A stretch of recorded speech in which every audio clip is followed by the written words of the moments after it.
Dalam Lukas 13 ayat 22 sampai ayat yang ke-30.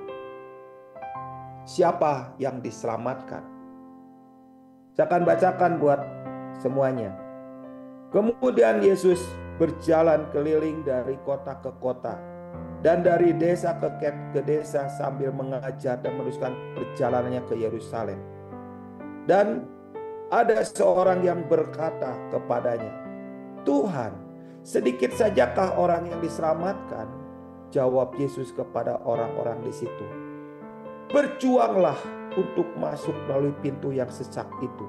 Sebab aku berkata kepadamu, banyak orang yang berusaha untuk masuk, tetapi tidak akan dapat. Jika tuan rumah telah bangkit dan telah menutup pintu, kamu akan berdiri di luar dan mengetok-ngetok pintu sambil berkata, 'Tuhan, bukakanlah kami pintu.' Dan ia akan menjawab dan berkata kepadamu, 'Aku tidak tahu dari mana kamu datang.' Maka kamu akan berkata, 'Kami telah makan dan minum di hadapanmu, dan engkau telah mengajar di jalan-jalan kota kami.' Tetapi ia akan berkata kepadamu, 'Aku tidak tahu dari mana kamu datang. Enyahlah dari hadapanku, hai kamu sekalian yang melakukan kejahatan.' Di sanalah akan terdapat ratap dan kertak gigi, apabila kamu akan melihat Abraham dan Ishak dan Yakub dan semua nabi dalam kerajaan Elohim, tetapi kamu sendiri dicampakkan keluar. Dan orang akan datang dari timur dan barat, dan dari utara dan selatan, dan mereka akan duduk makan di dalam kerajaan Elohim." Ayat 30. "Dan sesungguhnya ada orang yang terakhir yang akan menjadi orang yang terdahulu, dan orang yang terdahulu akan menjadi yang terakhir." Apa arti yang Yesus katakan ini? Ini adalah orang yang gagal menyelesaikan panggilan Tuhan. Orang-orang memulai dengan roh, namun berakhir dengan daging.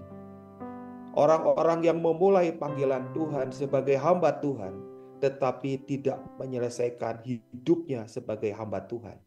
Kependetaannya tetap, karena kependetaan adalah urusan organisasi, tapi masalah hati seorang hamba Tuhan telah tidak ada lagi.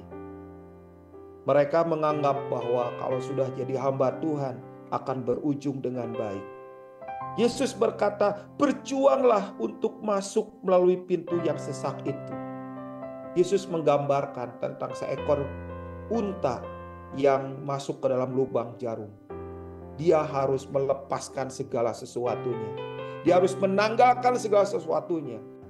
Karena itu, Bapak, Ibu, dan teman-teman, apa yang dikatakan Yesus, di mana yang awal akan menjadi yang akhir, itu bisa terjadi di hari-hari terakhir ini. Yesus berkata dengan serius peringatan ini, jangan anggap sepele kekecewaan. Jangan anggap sepele dengan sesuatu yang sudah kita lakukan di hadapan Tuhan. Tetaplah murni, tetaplah tulus, tetaplah mengabdi.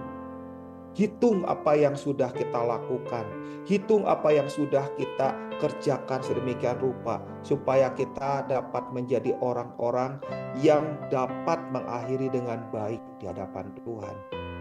Hari ini saya ingin mengajak Bapak Ibu semuanya untuk melihat betapa besarnya anugerah yang Tuhan beri kepada kita.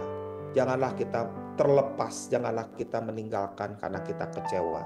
Janganlah kita menjadi orang yang pahit hati dan menjadi orang yang hitung-hitungan.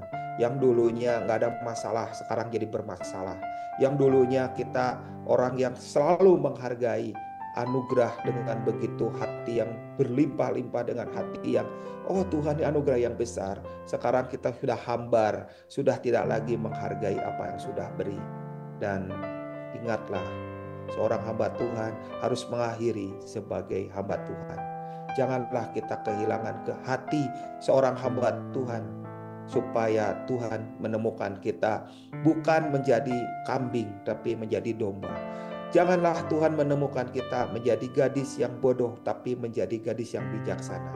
Janganlah Tuhan menemukan kita menjadi hamba yang menyimpan talenta kita di tanah, tetapi menjadi hamba yang melipat gandakan talenta. Dan janganlah Tuhan menemukan kita menjadi hamba yang ditemukan Tuhan hamba yang jahat dan malas, tetapi menjadi hamba yang baik dan setia di hadapannya.